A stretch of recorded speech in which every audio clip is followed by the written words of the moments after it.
I always knew my parents loved money more than they loved me, but I never expected them to prove it in a court of law. When I drove to Coral Bay to visit the condo my grandfather left me, I found strangers living inside, and a quitclaim deed filed at the county clerk's office. It bore my signature, dated 6 months prior, a signature I never wrote. They did not just steal a property, they stole my name. The fluorescent lights of the accounting firm in Greenhaven always hummed with a sound that sat somewhere between a headache and a threat. It was a Tuesday in mid-March, the kind of day that felt entirely gray, from the slush on the sidewalks to the sky pressing down on the city skyline. I was 32 years old, a senior staff accountant with a cubicle that overlooked a brick wall, and I was perfectly content with my invisibility, or so I told myself. My phone buzzed against the laminate desktop. It was my mother, Elaine. I stared at the screen for a long moment.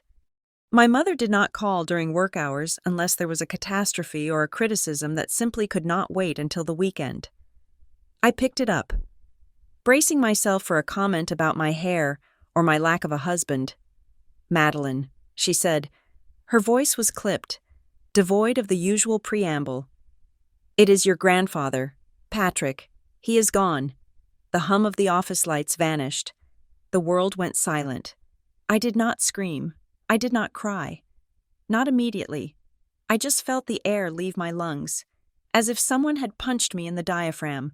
Patrick Kelly was the only person in my family who had ever looked at me and seen me. Not a project to be fixed or an asset to be managed. He was 89, but in my mind, he was still the man in the faded polo shirt standing on the deck of his condo in Coral Bay, smelling of Old Spice and salt water. "I am coming," I said, my voice sounding strange and thin in my own ears. The drive to the family estate in Brookside Hills usually took 40 minutes, but that afternoon it felt like 5 minutes and a lifetime all at once. My parents, Douglas and Elaine Kelly, lived in a sprawling colonial revival that looked less like a home and more like a brochure for the American dream, priced exclusively for the top 1%.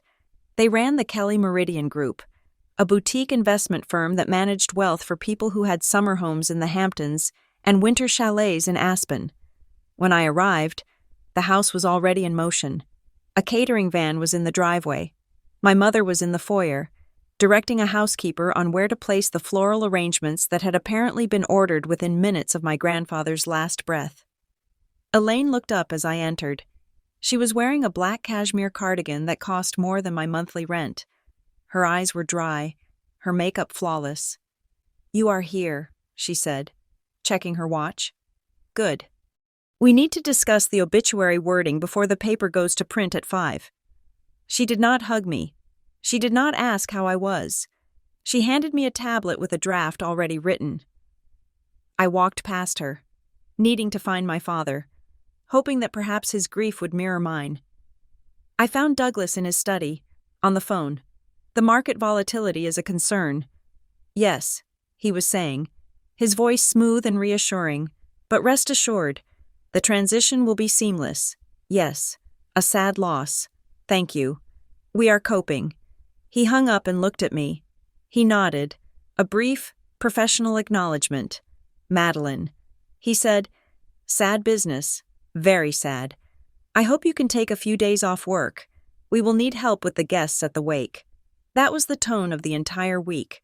My grief was a messy, inconvenient thing that I was expected to keep contained within the walls of my bedroom, while downstairs, my parents performed their grief for an audience. The funeral was held 3 days later at the cathedral downtown.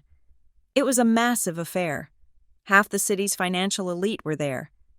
People who had done business with Patrick decades ago, or, more likely, people who wanted to stay in good standing with Douglas and Elaine. I sat in the front pew, staring at the mahogany casket. I could not reconcile the formality of this event with the man I knew. My grandfather hated suits. He hated pomp. He loved cheap coffee, mystery novels, and the ocean. I closed my eyes and let the smell of the church lilies fade, replacing it with the memory of Coral Bay. I was 10 years old. My parents had dropped me off at the condo for 2 weeks because they had a conference in Geneva. I had been terrified that I would do something wrong, spill something, be too loud. That was the constant anxiety of living with Douglas and Elaine. But Grandpa Patrick had just handed me a towel and pointed to the ocean. "Go get wet, Maddie," he had said. The ocean does not care if your hair is messy. He taught me how to dive into a wave so it did not knock you over. He taught me how to clean a fish, though I squealed the whole time.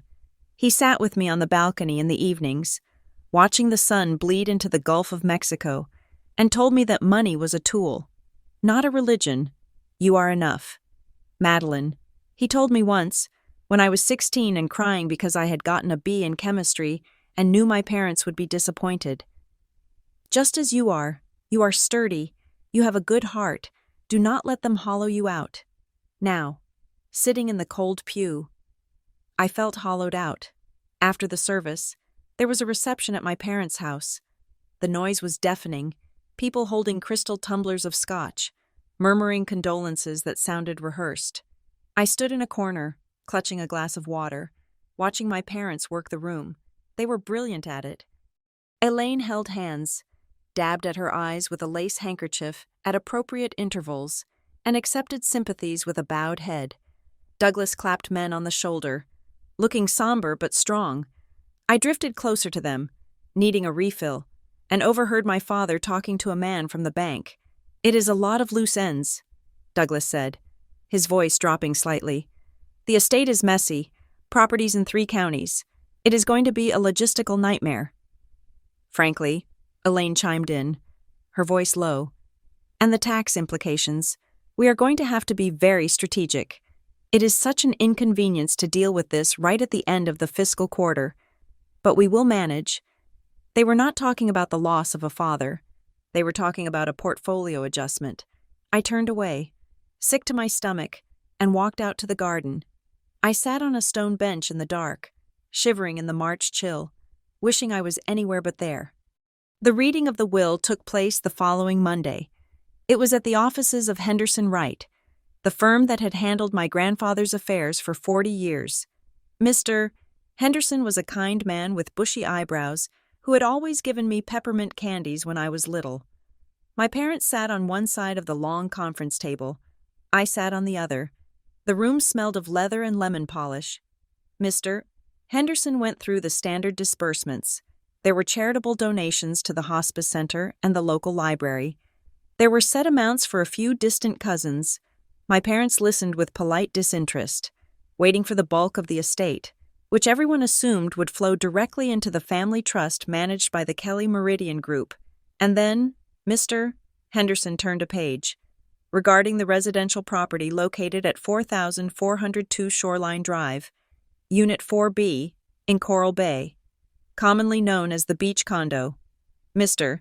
Henderson read, "Patrick has directed that this property, along with its contents, be deeded solely and exclusively to his granddaughter, Madeline Kelly."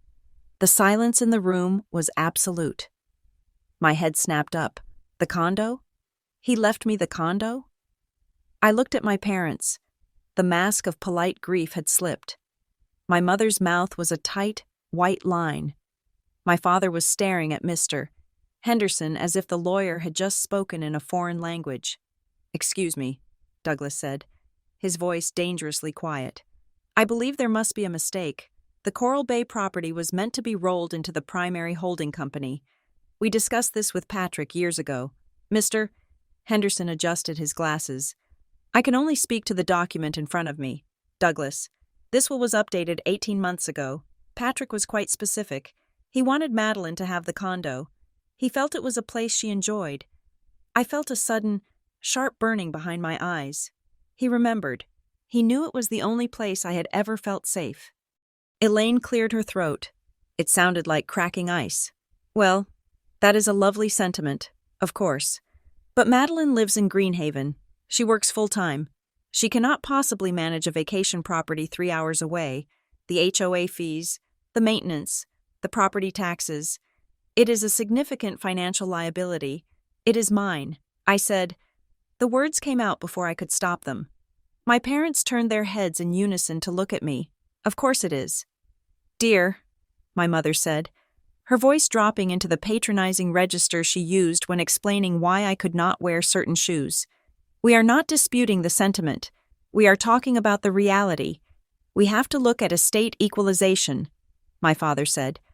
Turning back to the lawyer, "If Madeline takes the condo, we need to adjust the other distributions to ensure the tax burden does not fall disproportionately on the main estate. Estate equalization." It was a sterile corporate term for, "What can we take back?"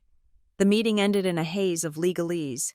I walked out of the office clutching a folder, feeling not like an heir, but like a thief.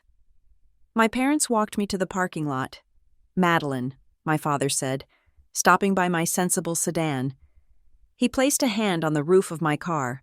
"Look, this is a nice gesture from your grandfather, but let us be practical. You are swamped at work. It is tax season. You do not have the bandwidth to deal with title transfers and insurance adjustments in a different county." I stared at my car keys. "I do not know what to do with a condo. Dad, I do not know the first thing about property management." "Exactly," Elaine said, stepping closer. She smelled of expensive perfume and cold resolve. "We want to help you. We can handle the estate logistics. The firm has a team that does this all day long. We can process the paperwork, handle the taxes, deal with the utility transfers. You will not have to lift a finger." I looked at them. They were my parents. They were intimidating. Yes, and critical. But they were the successful ones. They knew how the world of money worked. I was just an accountant who checked other people's math. "What would I have to do?" I asked. "Just sign a limited power of attorney," Douglas said smoothly. "It just gives us permission to file the necessary papers on your behalf. Strictly for administrative tasks. You can revoke it the second the deed is recorded and everything is settled." It sounded so easy. I was exhausted.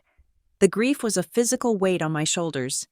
The idea of driving back and forth to Coral Bay to sign papers and meet with clerks seemed impossible. I suppose that makes sense." I said. "Good," Elaine said. She opened her purse and pulled out a sleek folder. "We actually had the legal team draft a standard form, just in case, to save time." She had it ready. The thought flickered in my mind. How did she have it ready if she was surprised by the will? But I pushed it away. They were efficient. That was who they were. I took the pen Douglas offered. I signed the document against the roof of my car. It was a limited power of attorney regarding the estate of Patrick Kelly. I skimmed the paragraphs. It seemed dense, filled with words like conveyance and incidental authority. "Thank you, Maddie," Douglas said. Taking the paper back instantly, "You are making the right choice. We will take care of the headache. You just keep the good memories." They got into their Mercedes and drove away. I stood in the parking lot, watching them go, feeling a strange mixture of relief and unease. I had handed over the burden, but I had also handed over the only thing that was truly mine. Back in Greenhaven, I tried to return to my life. The weeks that followed were a blur of spreadsheets and tax returns. It was the busiest time of year for my firm, and I threw myself into the work, using the exhaustion as a shield against the grief. I kept a picture of Grandpa Patrick on my desk, one of him holding a large striped bass, grinning like a schoolboy. Every time I looked at it, I thought about the condo. I imagined the smell of the hallway, the way the sunlight hit the beige carpet in the living room, the sound of the sliding glass door that always stuck a little on the track. I waited for updates from my parents. They were sporadic and vague. Elaine would send a text. "Filing continues. County clerk is slow." Douglas would email. "Insurance adjusters are backed up. Handling it. Do not worry." April turned into May. May bled into June. The weather in Greenhaven turned humid and sticky. I called my father in early July. "Dad," I said, "it has been 3 months. Is the deed recorded yet? I was thinking I might go down there for the 4th of July. There was a pause on the line. "I would not advise that." "Madeline," he said, "why not?" "We are doing some maintenance," he said. The place was in worse shape than we thought. Patrick let things go in the last few years. There is mold remediation in the bathroom and the HVAC is being overhauled. It is not habitable right now. "Oh," I said, deflation washing over me. I did not know it was that bad. You would not, because you were not managing it, he said. His voice was not unkind, but it was dismissive. Leave it to us.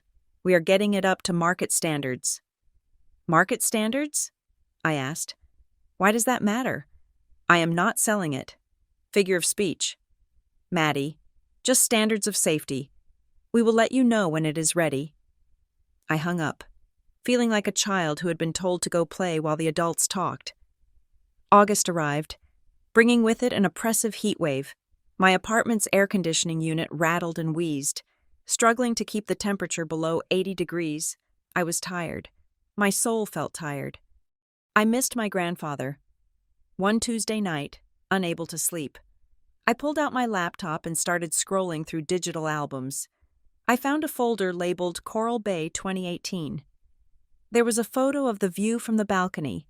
The ocean was a strip of sapphire blue under a cloudless sky. There was a photo of the little kitchenette, with its retro yellow tiles that my mother hated and my grandfather refused to change. I stared at the yellow tiles. I needed to see them. I needed to sit in that room and just breathe. I did not care if the HVAC was broken. I did not care if there was mold in the bathroom. I could sleep on the couch. I could open the windows. I just needed to be there. I made a decision. I had vacation time saved up. I was going to take a long weekend. I would drive down on Friday morning, stay until Monday. I would check on the repairs myself, see what was taking so long. I opened my email client to write to my parents. I hesitated, my fingers hovering over the keys. I felt a strange reluctance to tell them. It felt almost like asking permission, which was ridiculous. I was a 32-year-old woman. I owned the place. Subject: heading to the condo this weekend. Hi, Mom and Dad. I know you said there is maintenance going on, but I really need a break. I am going to drive down to Coral Bay this Friday for the weekend. I do not mind the mess. I just need to be in Grandpa's space for a few days. Do I need to pick up keys from you? Or is the lockbox code the same? Love, Maddie. I sent it. I waited. Usually, my parents were glued to their devices. Douglas responded to client emails at 2 a.m. Elaine had alerts set for everything. Wednesday morning came, no reply. Wednesday afternoon, nothing. I sat at my desk at work, staring at my phone. The silence felt heavy. It felt intentional. Finally, on Thursday morning, a reply appeared from my father. Madeline, sure, everything is taken care of. Have fun. The code is the same. D. That was it. No mention of the mold remediation.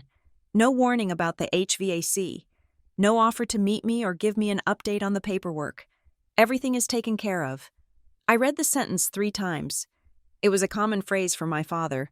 He used it with clients when he had fixed a portfolio error. He used it with my mother when he hired a contractor. But reading it now, in the fluorescent glare of my office, it gave me a strange, sinking feeling in the pit of my stomach. It was too casual. It was too dismissive after months of telling me the place was a disaster zone. Why was it suddenly fine? I packed my bag that night with a sense of trepidation I could not name. I packed my swimsuit, a few books, and the spare key to the condo that Grandpa had given me years ago, which I kept on a separate ring. I told myself I was being paranoid. I told myself that my parents were just busy, that they had finished the repairs and simply forgot to tell me. They were doing me a favor, after all.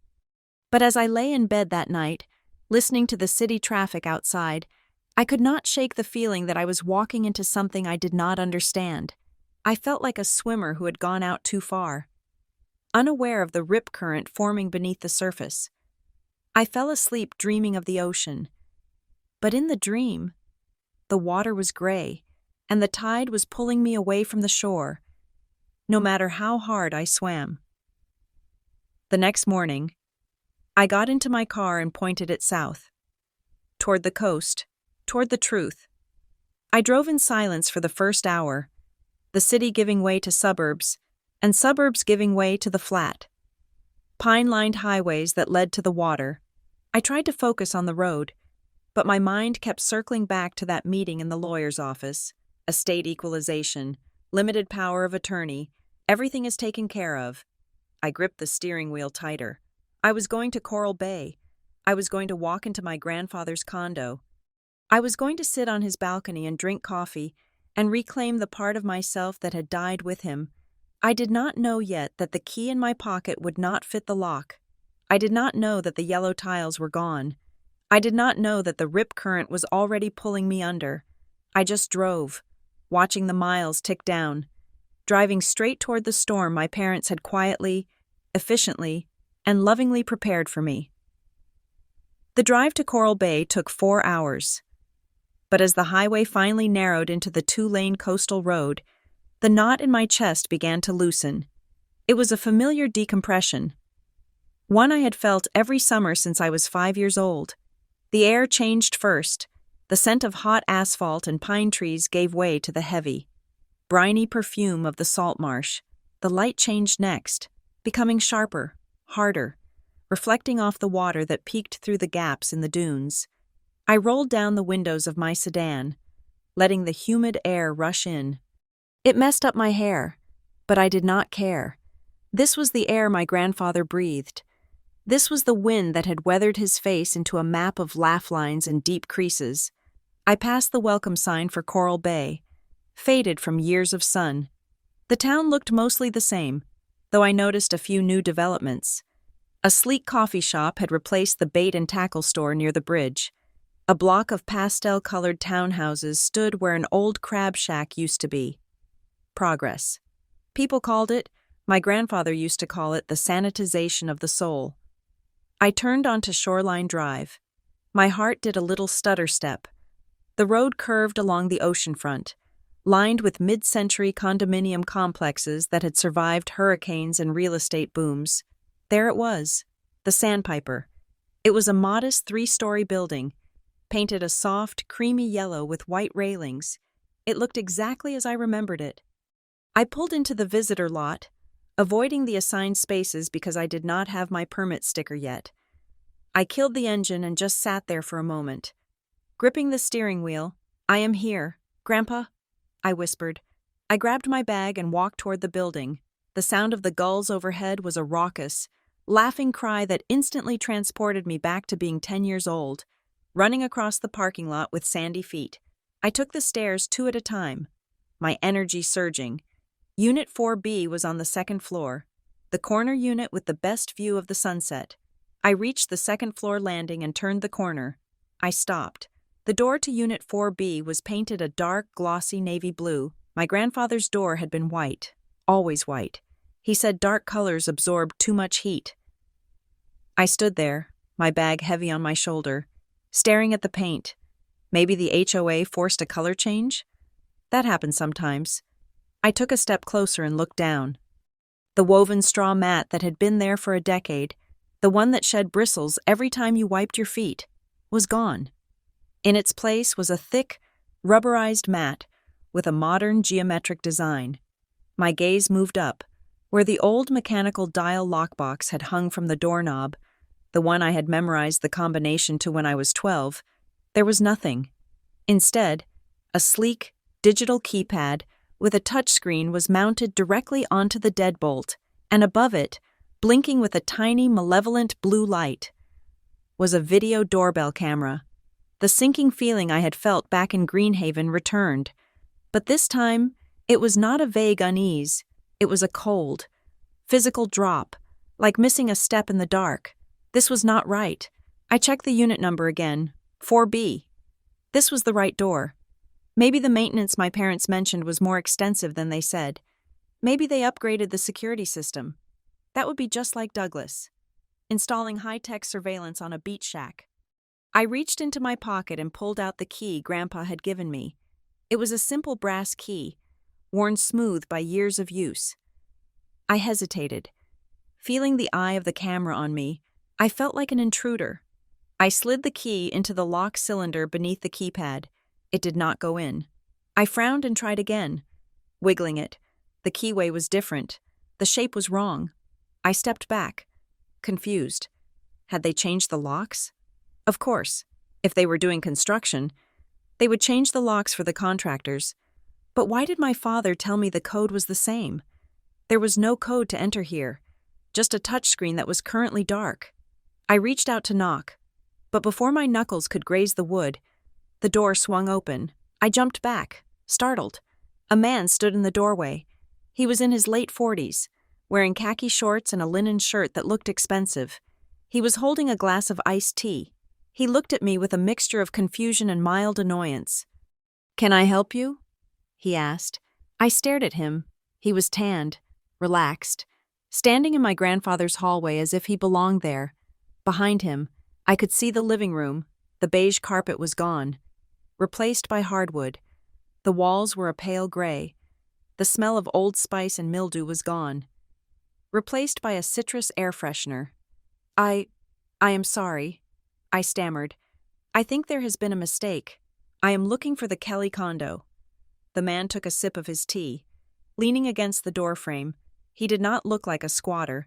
He looked like a man who was enjoying his Friday afternoon. "Kelly?" he repeated. "I do not know a Kelly. This is the Delaney residence." "No," I said, shaking my head. "This is Unit 4B, Patrick Kelly's unit." "It was," the man said. "I think the previous owner was named Kelly, but I bought this place back in May." The world seemed to tilt on its axis. The sound of the ocean, which had been comforting a moment ago, now roared in my ears like static. "You bought it?" I asked, my voice barely a whisper. "Yes," he said. "I am Marcus Delaney. Look, miss, are you a relative?" "I am his granddaughter." I said, Madeline Kelly." Marcus softened slightly. "Ah, I am sorry for your loss. I heard the owner passed away. But yes, I purchased the unit. We closed 3 months ago." "That is impossible." I said. The word came out sharp, desperate. "My grandfather deeded this condo to me. To me. It was not for sale." Marcus straightened up. He looked at me carefully, assessing whether I was crazy or just mistaken. He set his iced tea down on a small table near the door, a table that definitely had not been there before. "I assure you, it was for sale," he said. "I have the title insurance to prove it. I bought it from the holding company." "Holding company?" I asked. "Harborline Estates," he said. "Limited liability company. They held the deed." I felt the blood drain from my face. Harborline Estates. The name meant nothing to me, and yet it sounded terrifyingly official. "Show me," I said. "Please, I need to see it." Marcus hesitated. "I do not usually show my closing documents to strangers on my doorstep. Please," I begged. My hands were shaking. "My parents told me they were doing maintenance. They told me to come down here for the weekend. I just drove 4 hours. I have a key that does not fit. Please." He looked at my face. And he must have seen the sheer, unadulterated panic there, because he stepped back. "Wait here," he said. He left the door open. I stood on the threshold, refusing to cross it. I looked into the living room. My grandfather's recliner was gone. The painting of the lighthouse that had hung over the sofa for 20 years was gone. It was a stranger's house. Marcus returned a minute later with a thick file folder. He opened it and pulled out a stapled packet. "Here," he said, pointing to the top page. "Settlement statement." I looked at the paper. The numbers blurred for a second before snapping into focus. Seller: Harborline Estates, LLC. Buyer: Marcus Delaney. Property address: 4402 Shoreline Drive. Unit 4B, Coral Bay. Date of sale: May 15th. It was real. This man had bought my condo. He had paid $450,000 for it. "But who is Harborline Estates?" I asked. Looking up at him, Marcus shrugged. "I dealt with their agent, a corporate entity. It was a standard transaction. They had clear title. My lawyer checked everything. I felt like I was going to be sick. The hallway was spinning. I have to go," I said. I turned and ran down the stairs, nearly tripping on the last step. I needed air. I needed to be away from that blue door and that camera. I got into my car and locked the doors, as if that could keep the reality out. My hands were trembling so badly I could barely hold my phone. I dialed my father's number. It rang 4 times, then 5. "Pick up," I hissed. "Pick up." "Hello?" It was my mother. Her voice was calm. Background noise of clinking silverware suggesting they were at dinner. "Mom," I said. My voice was jagged. "Madeline? Is that you? You sound terrible. Did you arrive at the condo?"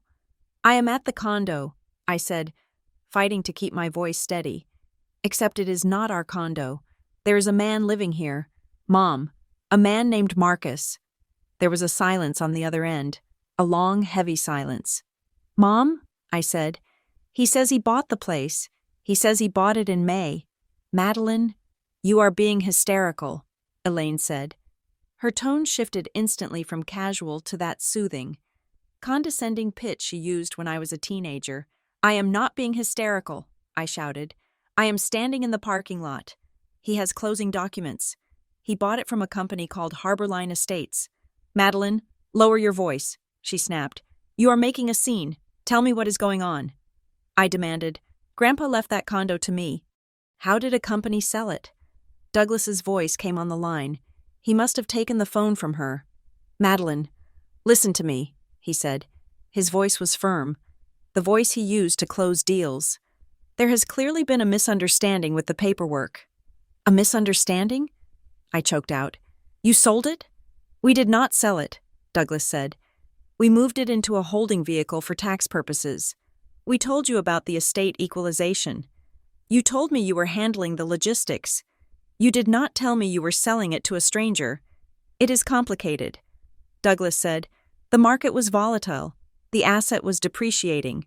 We made a strategic decision to liquidate and hold the value in a trust. It is for your benefit." "Madeline, my benefit?" I looked up at the balcony, my balcony, where a strange wind chime was now spinning in the breeze. "You lied to me. You told me to come down here. You told me everything was taken care of. I thought the renters would be out by now." Douglas said, "That is my fault." I got the dates mixed up. "Renters? He bought it. Dad. He owns it." "Madeline, stop," he said. "You are tired. You have had a long drive. I want you to get back in the car and come home. We can sit down tomorrow and go over the ledgers. I will explain the trust structure to you. You will see that the value is all there." I gripped the phone until my knuckles turned white. It was not about the value. It was about the one thing Grandpa asked for. The one thing he wanted me to have. He deeded it to me. I said, "Not to a trust, to me." "Technically," Douglas said, his voice hardening. "The estate was in flux. Now, please, be a reasonable girl. Come home. We will pay for your gas. We will make this right." I looked at the phone. For the first time in my life, I heard the threat underneath his polish. "Be a reasonable girl." It was code for "do what you are told." "I am not coming home." I said, "Madeline." I hung up. I threw the phone onto the passenger seat. I sat there, breathing hard, the humid air in the car turning suffocating. I could not drive back to Greenhaven. I could not face them. Not yet. I started the car and drove out of the parking lot. My vision blurred with tears I refused to shed. I drove aimlessly for 10 minutes until I saw a neon sign flickering in the twilight. The Sea Breeze Motel. Vacancy. It was a rundown place, the kind of motel that rented rooms by the hour as often as by the night. I pulled in. I paid $70 cash for a room that smelled of stale cigarettes and lemon cleaner. I locked the door, threw my bag on the lumpy bed, and sat down at the small, scratched desk. I opened my laptop. I needed to see it. I logged into my email. I searched for Henderson. I found the email from the law firm, sent 2 days after the reading of the will. Attached was a PDF copy of Patrick Kelly's last will and testament and the executed deed he had signed before he died. I opened the deed. There it was. Grantor. Patrick Kelly. Grantee. Madeline Kelly. Property description. Unit 4B. The Sandpiper. It was signed by my grandfather. It was notarized. It was dated 18 months ago. I stared at the screen. If this document existed, if this was the valid deed, then Harborline Estates could not have sold the property, unless I gave it to them. I thought about the power of attorney. I had signed it on the roof of my car. Limited power of attorney for estate administration. My father had said it was for taxes, for utilities. Could they have used that to transfer the deed? I felt a wave of nausea. I needed help. I could not do this alone. I knew tax codes, but I did not know property law. I picked up my phone and scrolled through my contacts until I found Lena. Lena Ortiz. We had been roommates in college. She was fierce, brilliant, and currently working as a paralegal in a massive litigation firm in Chicago. I called her, Maddie. She answered on the second ring. It has been forever. Everything okay? No, I said. I need you to tell me how to look up property records. What? Lena asked. Maddie, slow down. What is going on? I told her. I told her about the will, the surprise sale, the man in the condo, the power of attorney. When I finished, there was a long silence on the line. Maddie, Lena said, her voice low and serious. That sounds very bad. I know. I said, okay, listen to me. Property records are public. You do not need a lawyer to see them. You just need the county recorder's website. Go to the Harbor County Register of Deeds. I typed it into my browser. The page loaded, a clunky government interface with a search bar. Okay, I am there. I said, search by address or by name? Lena said, search your grandfather's name first. I typed in Patrick Kelly. A list of documents appeared. Most were old. The original purchase from 1998, a mortgage release from 2005, and then, at the top, deed of gift. Grantor, Patrick Kelly. Grantee, Madeline Kelly. Recorded, March 20th. It was recorded. I said, the deed to me was recorded.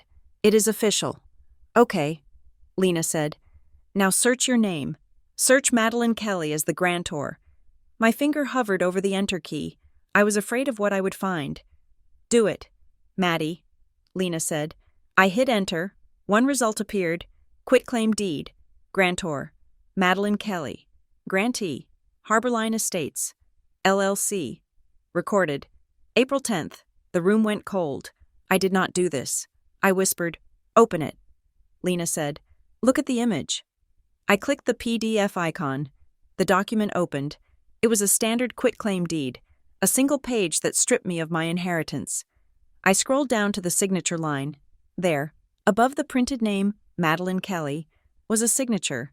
It was looped. It was elegant. It looked a lot like mine. But I stared at the capital M. I always crossed my M at the bottom. This M was peaked at the top, and the K in Kelly. I had a habit of detaching the vertical line. This K was connected. It was a forgery. A good one, but a forgery. I looked at the date next to the signature.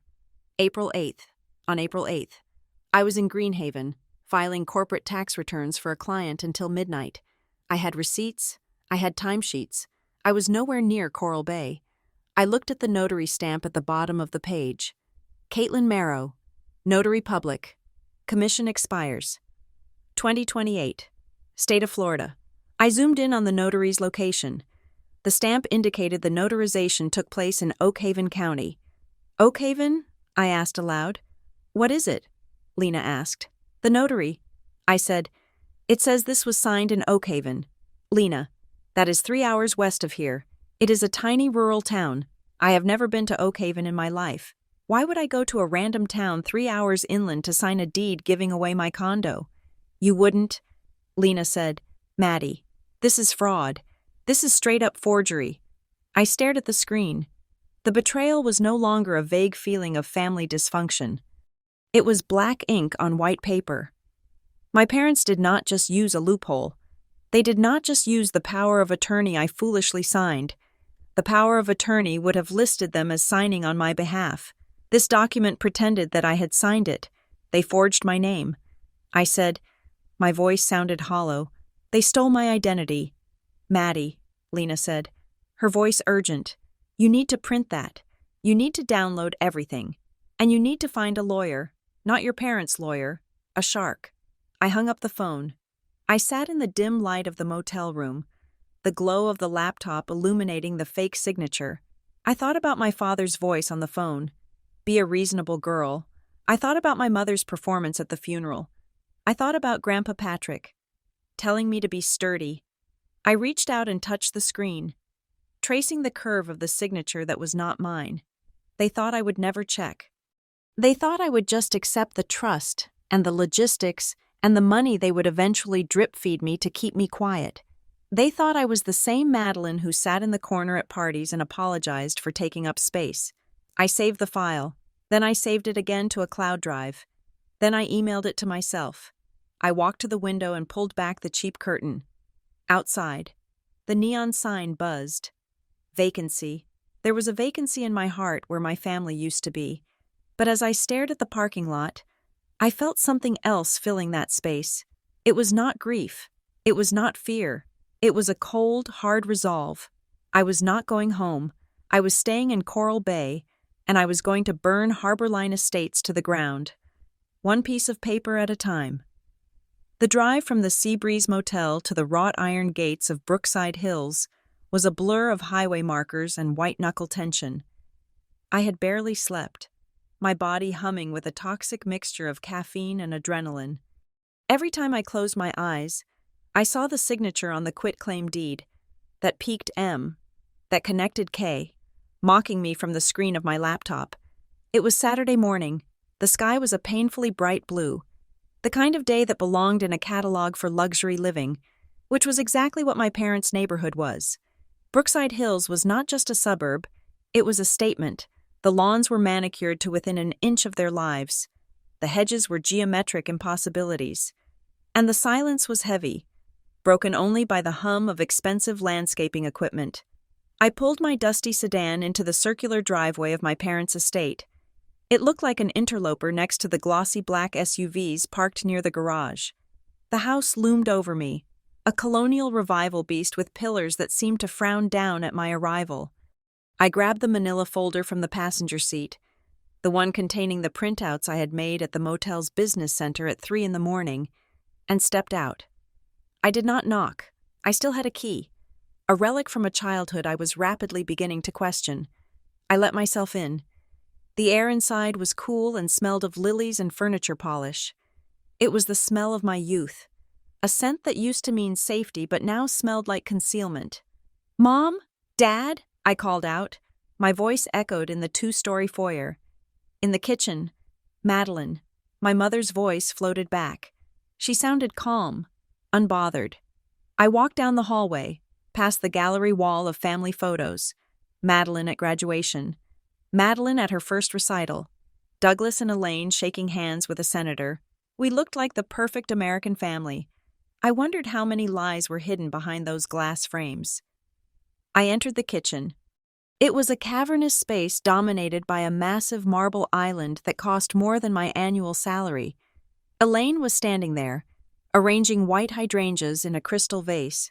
She was wearing a silk robe that shimmered under the recessed lighting. Douglas was sitting at the breakfast nook, scrolling through news on his tablet, a cup of espresso untouched beside him. They looked up as I entered. Douglas frowned slightly, not with concern, but with the mild irritation of someone whose morning routine had been interrupted. "Madeline," Elaine said, snipping a stem with surgical precision. "We did not expect you back so soon. I thought you were taking the weekend." I walked straight to the island. I did not hug them. I did not say hello.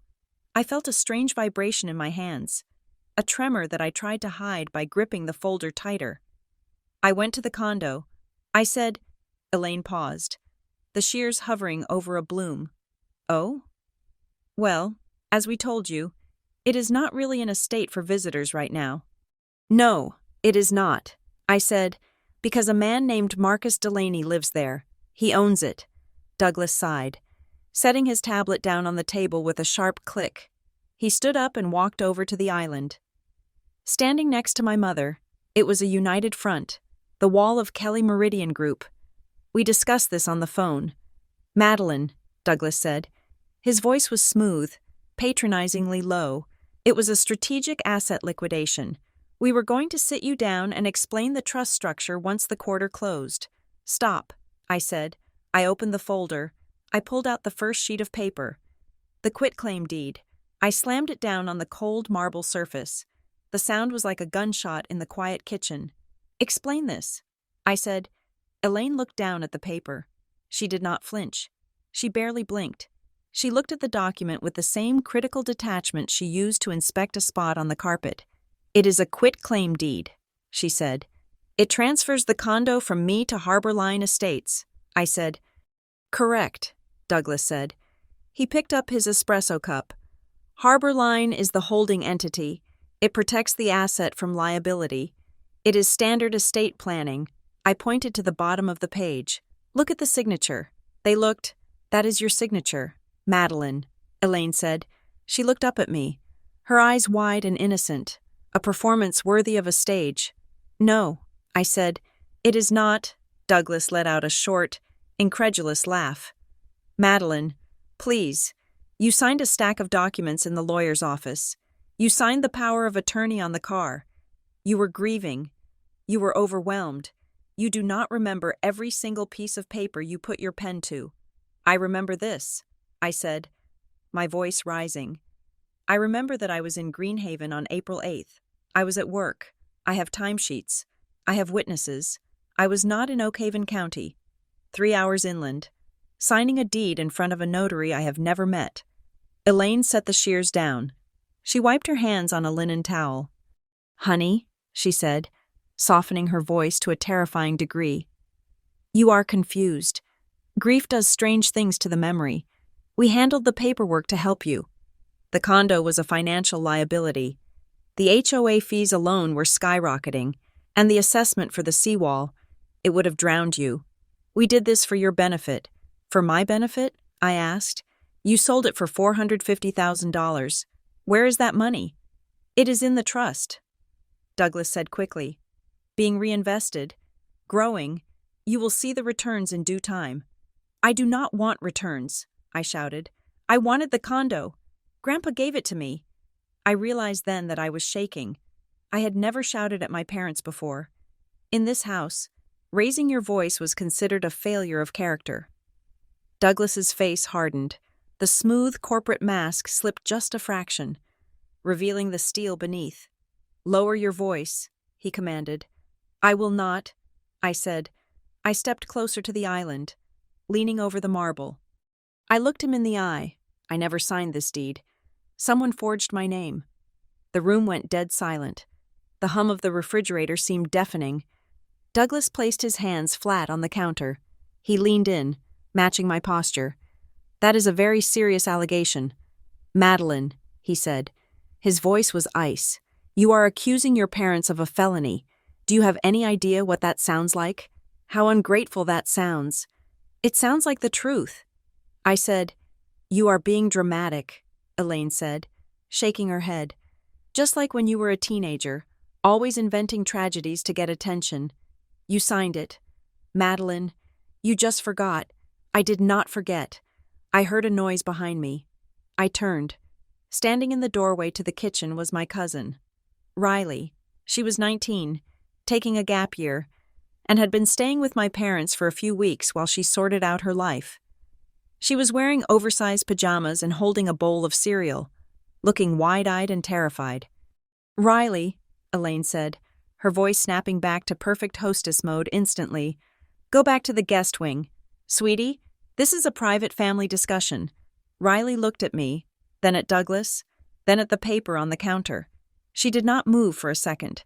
"Go," Douglas barked. Riley flinched and scurried away, her bare feet slapping against the hardwood floor. I turned back to my parents. "I am going to find out who did this," I said. "I am going to hire a lawyer. And I'm going to get that condo back." Douglas laughed. It was a cold, dismissive sound. "With what money?" he asked. "You are a staff accountant. Madeline, litigation takes years. It costs tens of thousands of dollars. You are going to bankrupt yourself chasing a fantasy because you are too stubborn to admit you forgot signing a piece of paper." "It is not a fantasy," I said. "It is my inheritance." Elaine picked up the quitclaim deed and held it out to me. "Take this," she said. "Go home. Take a nap. When you have calmed down, we can discuss the trust distribution schedule. But do not come back here hurling accusations. It is beneath you. And it is certainly beneath us. I snatched the paper from her hand. It is not beneath you. I said, it is exactly who you are. I turned and walked out. My heart was hammering against my ribs so hard, I thought it might crack them. I walked down the hallway, my vision tunneling. I needed to get out. I needed to breathe. As I reached the foyer, I heard a soft hiss. Psst, Maddie. I stopped. Riley was hiding behind a large potted fern near the front door. She looked terrified, glancing back toward the kitchen to make sure my parents weren't following. Riley? I whispered. She shoved a folded piece of notebook paper into my hand. Her fingers were cold. Take it, she whispered. What is this? Just read it later, she said. I heard them. Before Grandpa died, I heard them fighting. Fighting about what? Riley looked over her shoulder. The kitchen door was opening. The condo, she hissed. Grandpa screamed at them. He said it was not theirs to touch. Riley! Elaine's voice drifted from the hallway. Riley's eyes went wide. She turned and bolted up the stairs, disappearing before my mother came into view. I shoved the note into my pocket and shoved the front door open. I ran to my car, threw myself into the driver's seat, and locked the doors. I drove. I did not know where I was going at first, just away. Away from the manicured lawns, away from the lies, away from the people who had raised me to be a prop in their perfect life. As I drove, the adrenaline began to fade, replaced by a sick, heavy realization. You are being dramatic. Just like when you were a teenager, the words echoed in my mind. How many times had I heard that? When I was 12 and told them the nanny was mean to me, you are being dramatic. Madeline, she is strict because she cares. When I was 16 and found my diary in my mother's drawer. You must have left it there. Madeline, why would I want to read your silly thoughts? You are misremembering. When I was 22 and asked why my college fund was suddenly empty, we moved it. Madeline, you just do not understand finance. Stop overreacting. It was a pattern, a tapestry of small denials and shifted realities that they had woven around me my entire life. They had trained me to doubt my own mind. They had trained me to believe that my memory was faulty, that my emotions were excessive, that my perception of reality was always wrong. Gaslighting. The word sat heavy on my tongue. They were not just greedy, they were manipulative. They had been rewriting my history for 30 years to suit their narrative. And today, for the first time, I had refused to read the script. I made it back to my apartment in Greenhaven. It was a small one-bedroom on the 3rd floor of a walk-up, cluttered and cozy, filled with secondhand furniture and books. It was the complete opposite of the estate in Brookside Hills. It was mine. I locked the door and leaned against it, sliding down until I hit the floor. I pulled Riley's note from my pocket. It was scrawled in purple ink, hasty and frantic. Maddie, last Christmas, when Grandpa was sick, Uncle Doug and Aunt Elaine came over. They thought I was asleep in the den. They were yelling at Grandpa about consolidating the assets. Grandpa got really red in the face. He slammed his hand on the table and said, I am leaving the beach house to the girl. It is the only thing you vultures won't get your claws into. It is not yours to touch. Aunt Elaine said he was senile. He told them to get out. I never saw him that mad. They are lying to you. I read it 3 times. Tears pricked my eyes, hot and sharp. You vultures. He knew. Grandpa knew exactly who they were. I stood up and wiped my face. I needed to find something. A memory tugged at the back of my mind. Something about a letter.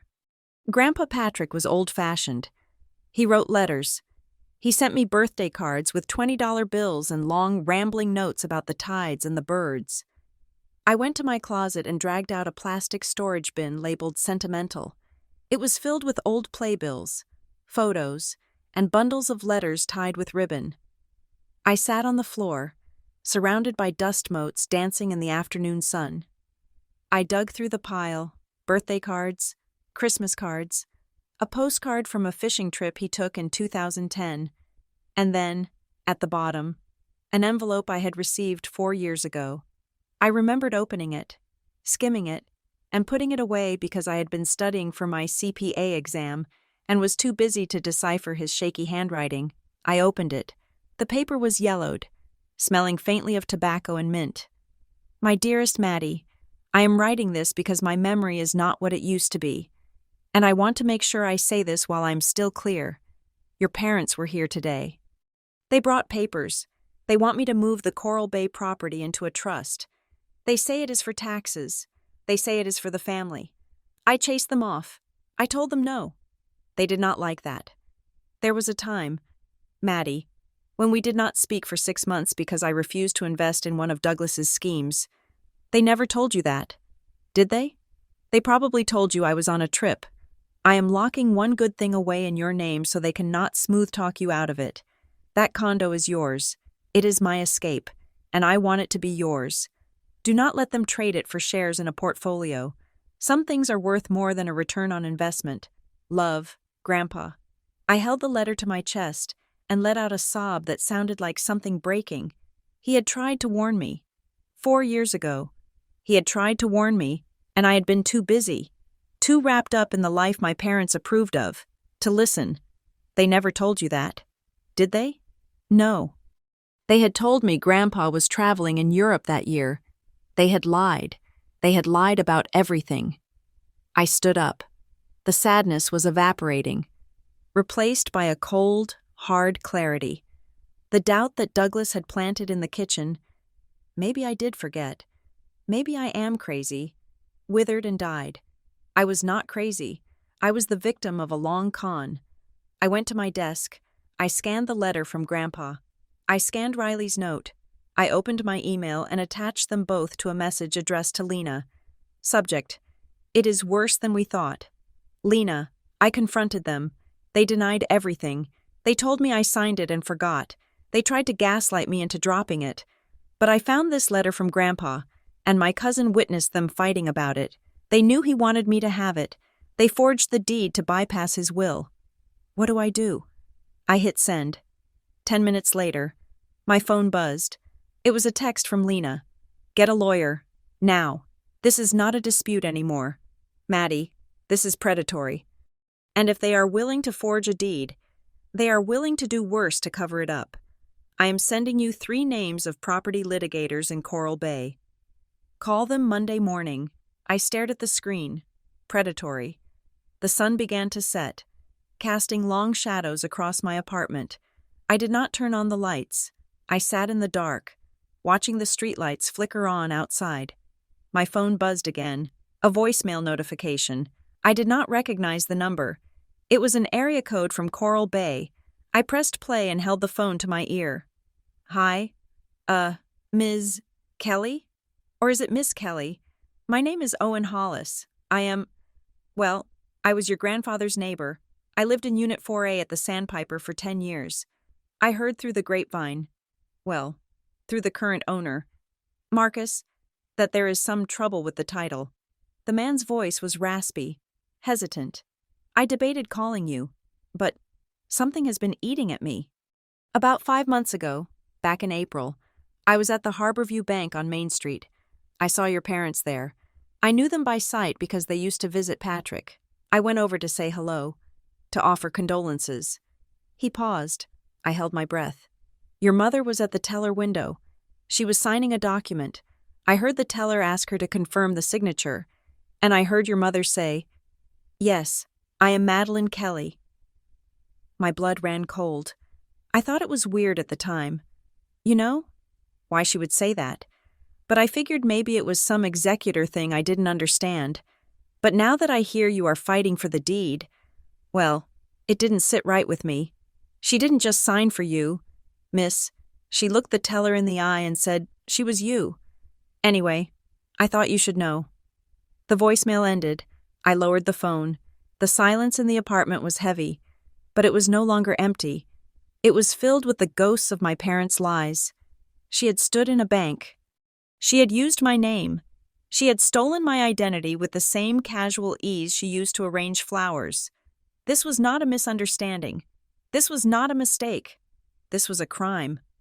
I looked at the picture of Grandpa Patrick on my desk. His eyes seemed to twinkle, urging me on. Sturdy. He had called me.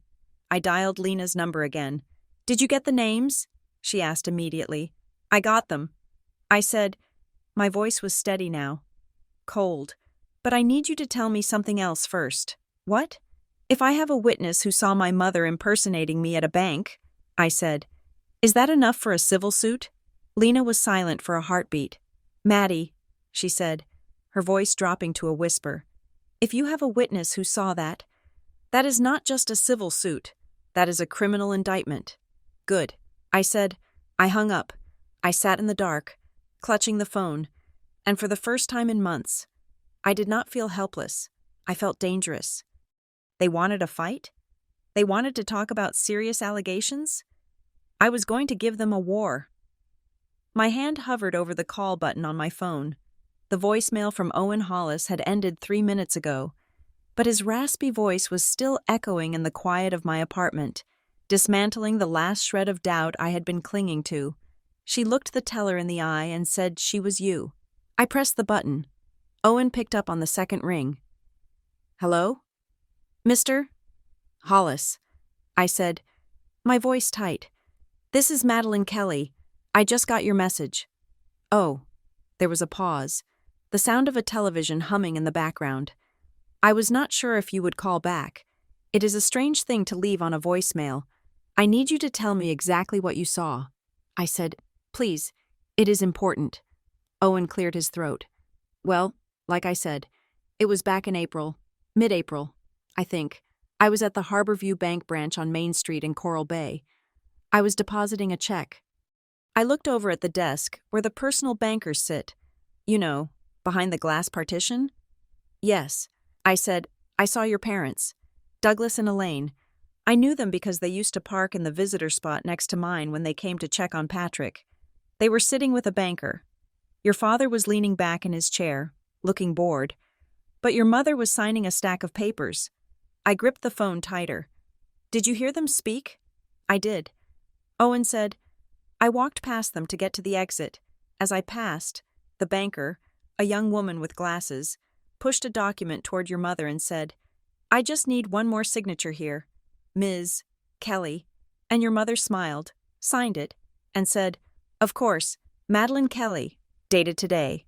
The air in my apartment felt suddenly thin. Hearing it described made it nauseatingly real. It was not just a signature on a page. It was a performance.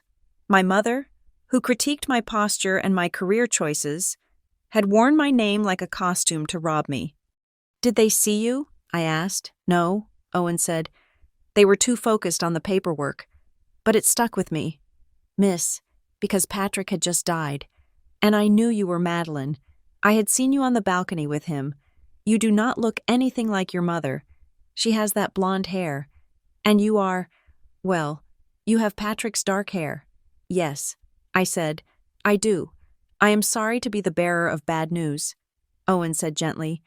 But when Marcus told me you were contesting the title, I figured you needed to know. It was not a clerical error. Thank you.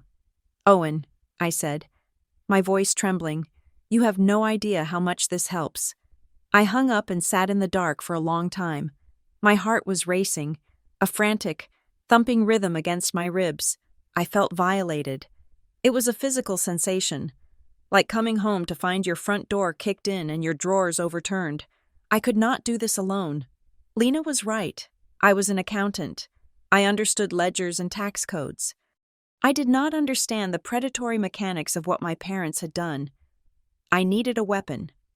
The next morning, I went to the bank, my bank, and withdrew $8,000 from my savings account. It was the money I had been saving for a down payment on a house I probably would never buy. It was my safety net. I put the cashier's check in an envelope and drove to Coral Bay. I did not go to the high-rise firms near the marina. I went to a small, weathered brick building on a side street, 3 blocks from the courthouse. The sign out front read, Jonah Price, attorney at law. Lena had recommended him. He is not flashy, she had texted, but he hates bullies, and he knows property law better than anyone in the county. The waiting room smelled of coffee and old paper. There was no receptionist, just a bell on the desk. I rang it. A moment later, a door opened, and a man stepped out. He was in his 50s, with graying hair that looked like he had been running his hands through it all morning. He wore a dress shirt with the sleeves rolled up and no tie. "Can I help you?" he asked, looking over a pair of reading glasses. "I am Madeline Kelly," I said. "I have a problem with a deed." Jonah Price looked at me, then at the thick file folder in my arms. He opened the gate. "Come on back," he said. His office was a chaotic ecosystem of files, books, and maps of the coastline. He cleared a chair for me and sat behind his desk. "Talk to me," he said. I talked. I told him everything. I told him about the will, the power of attorney, the surprise sale to Marcus Delaney, the confrontation in the kitchen, and the voicemail from Owen Hollis. I laid the documents out on his desk one by one. Patrick's deed to me, the forged quitclaim deed, the letter from Grandpa, and the title history. Jonah listened without interrupting. He picked up the quitclaim deed and studied the signature through a magnifying glass. He tapped the notary stamp. He looked at the corporate filing for Harborline Estates I had printed out. When I finished, silence hung in the room. Jonah leaned back in his chair and rubbed his face. "Well," he said, his voice flat and calm. "They did not exactly try to be subtle, did they?" "What do you mean?" I asked. "This," he said, pointing to the quitclaim deed. "It is sloppy. The signature is a decent attempt, but the stroke weight is wrong, and using a notary from Oakhaven County? That is just lazy. They probably have a connection there, someone who owes them a favor or needs quick cash." He looked at me directly. "Madeline, this is fraud. Plain and simple. It is also abuse of a power of attorney. Even if they did not use the document itself to sign, they used their position as executors to facilitate a theft. Can we get it back?" I asked. Jonah sighed. He picked up a pen and started twirling it. "We can try," he said, "but you need to understand who you are fighting. I looked up Harborline Estates while you were talking. The registered agent is a corporate service company, but the mailing address traces back to a P.O. box used by several subsidiaries of Kelly Meridian Group.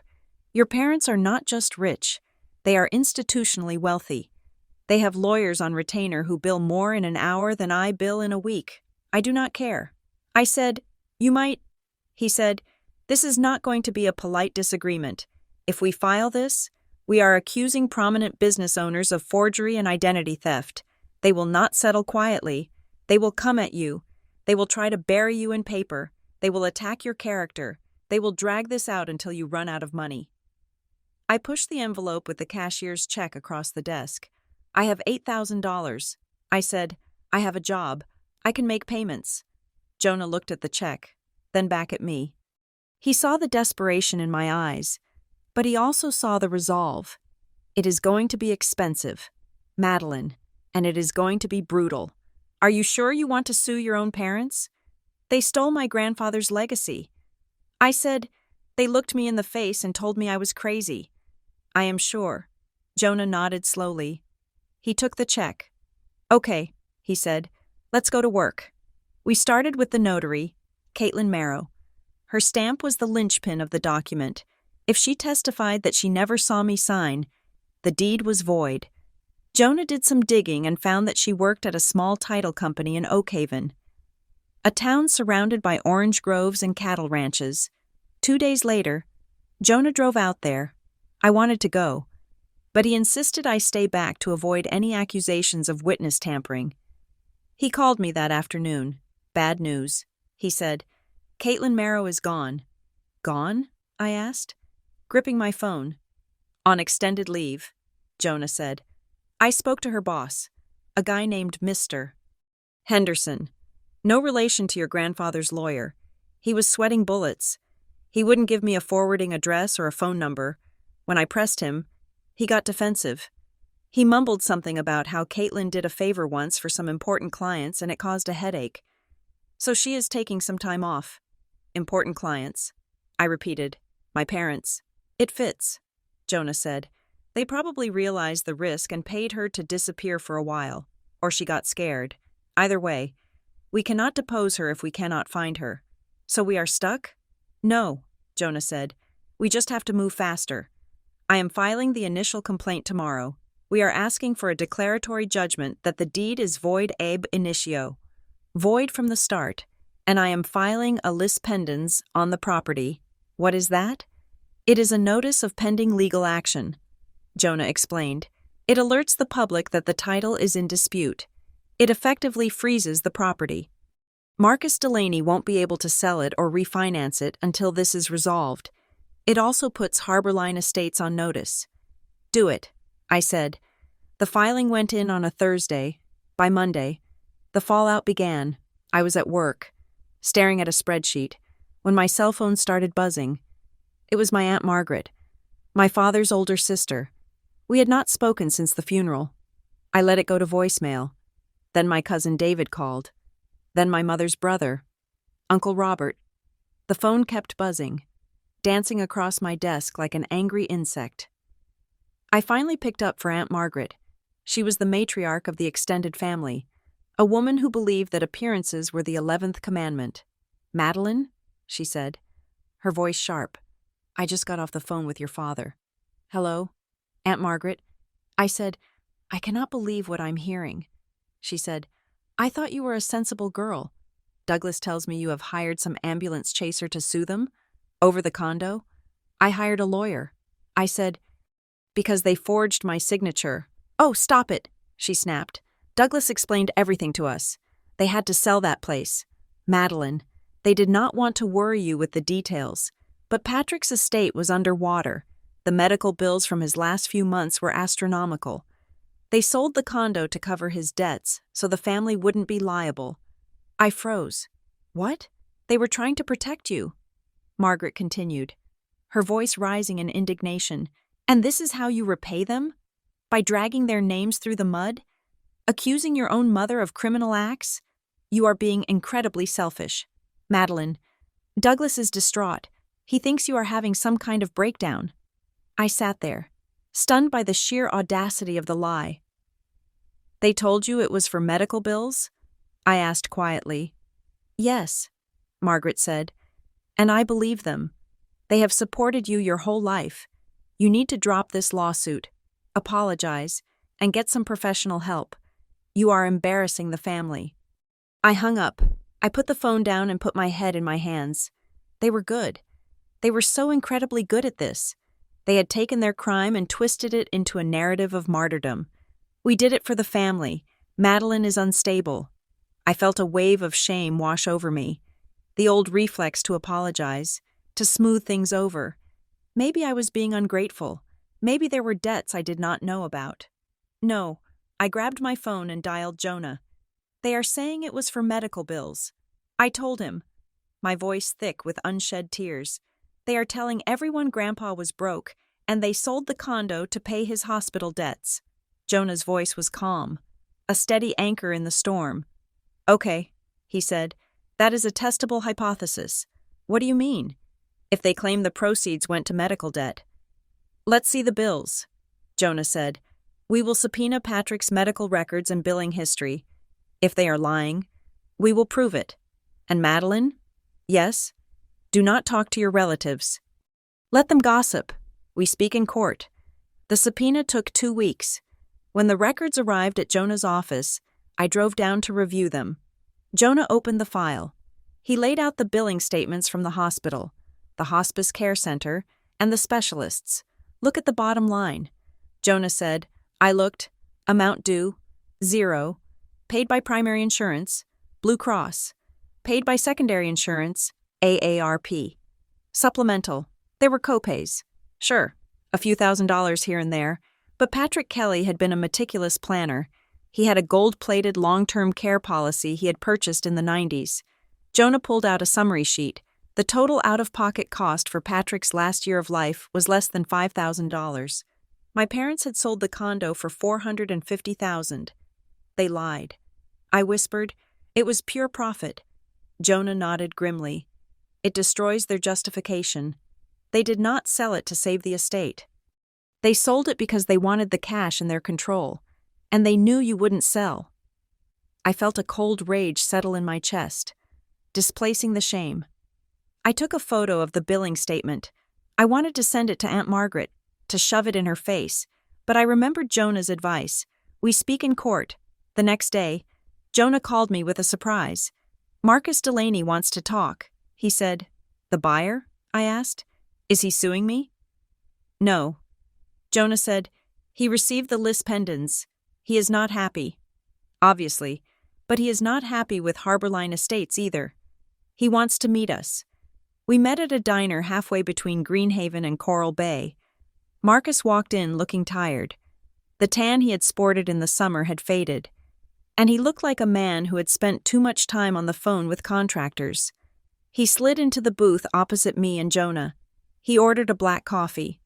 So, he said, looking at me, you are actually doing it. You are suing them. I am. I said, it is my condo. Marcus sighed. Look, I believe you. I blinked. You do? I do, he said, because I have been living in that place for 4 months, and I have realized something. The people I bought it from, Harborline, they are crooks. What happened? Jonah asked, his pen hovering over his legal pad. They gave me a disclosure statement that said the property was in perfect condition. Marcus said, they said the seawall had been reinforced in 2020. It wasn't? I asked. I remembered Grandpa complaining about the erosion. It is crumbling, Marcus said. I had an engineer out last week. The whole foundation of the patio is compromised. It is going to cost $50,000 to fix. And when I tried to call the contact number for Harborline to complain, disconnected. He took a sip of his coffee, his expression bitter.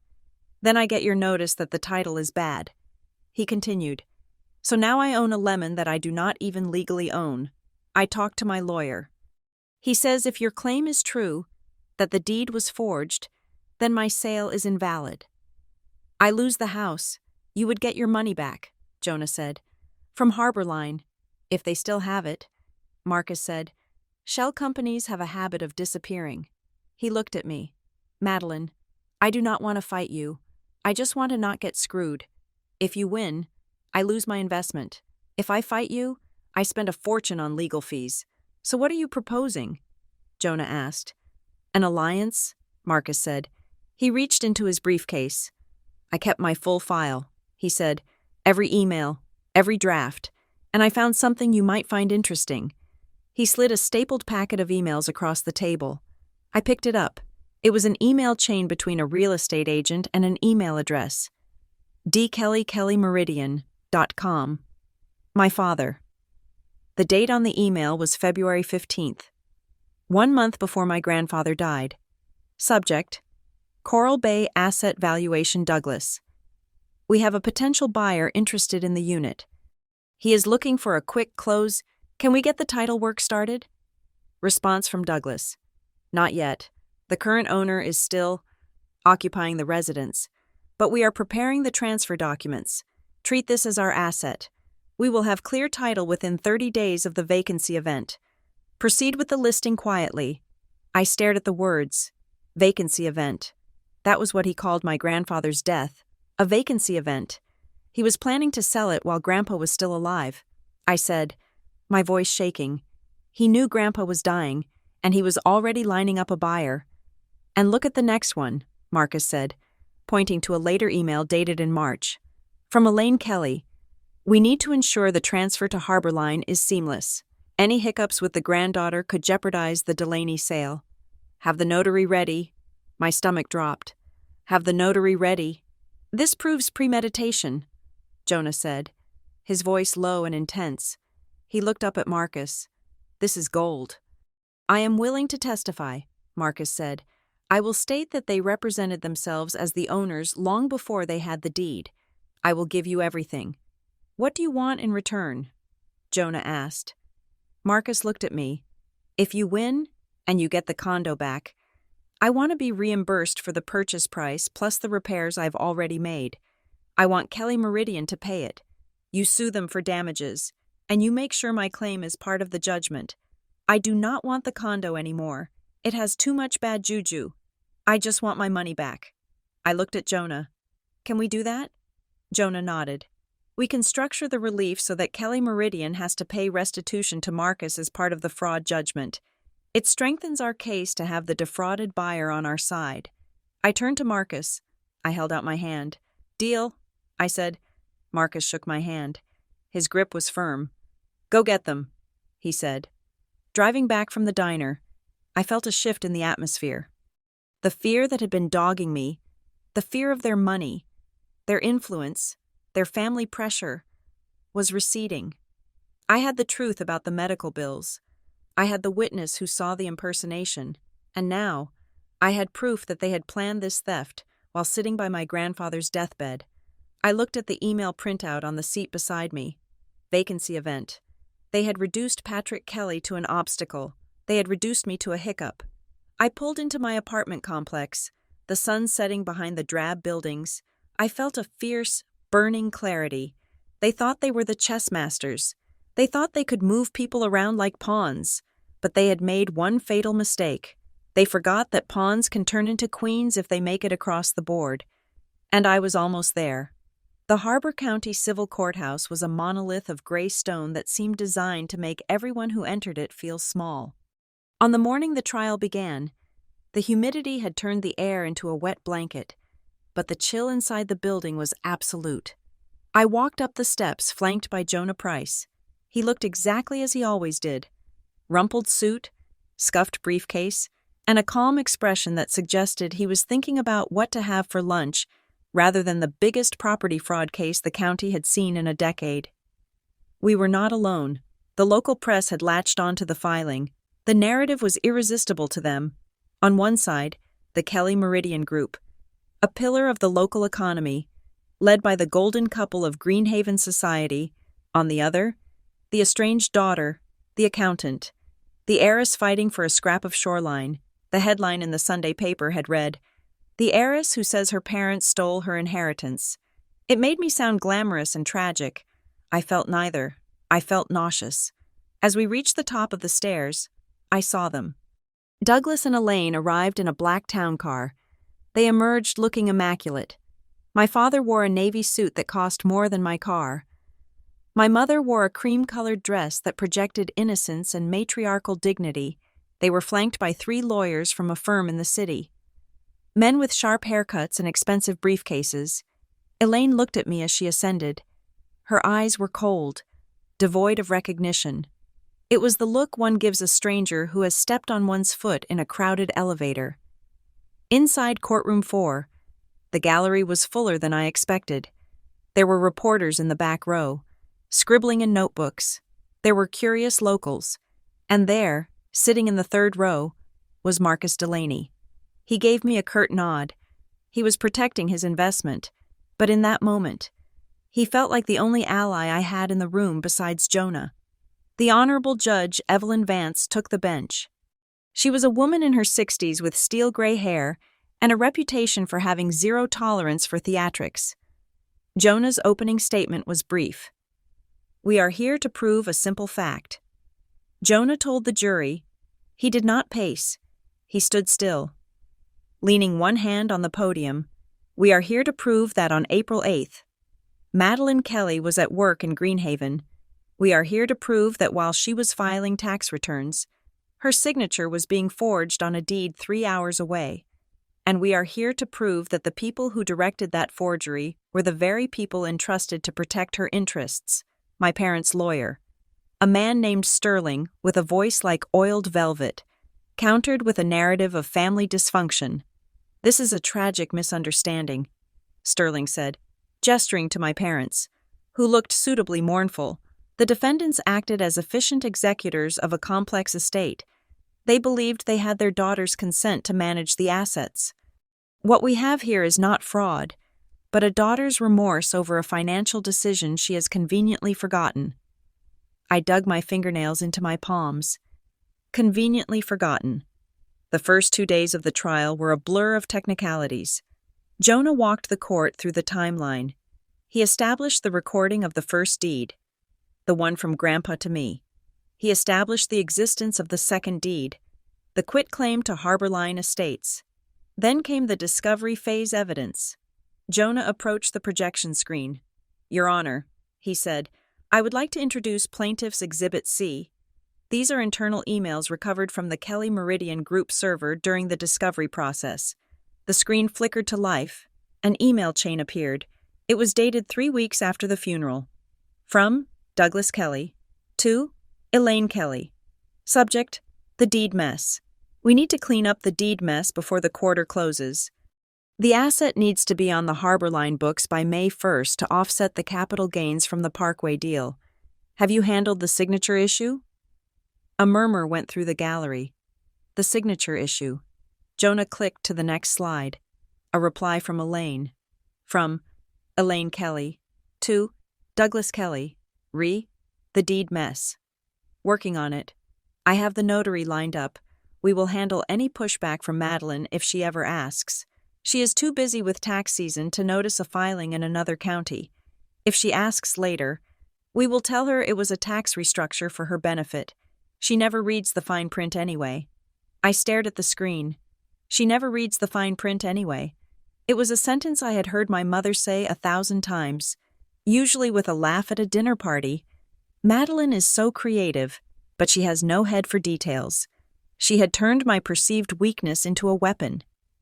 Elaine sat at the defense table, her face perfectly still, but I saw her hand tighten around her water glass. Jonah turned to the jury. They did not discuss asking her. He said, they discussed handling her. They did not discuss her consent. They discussed her ignorance.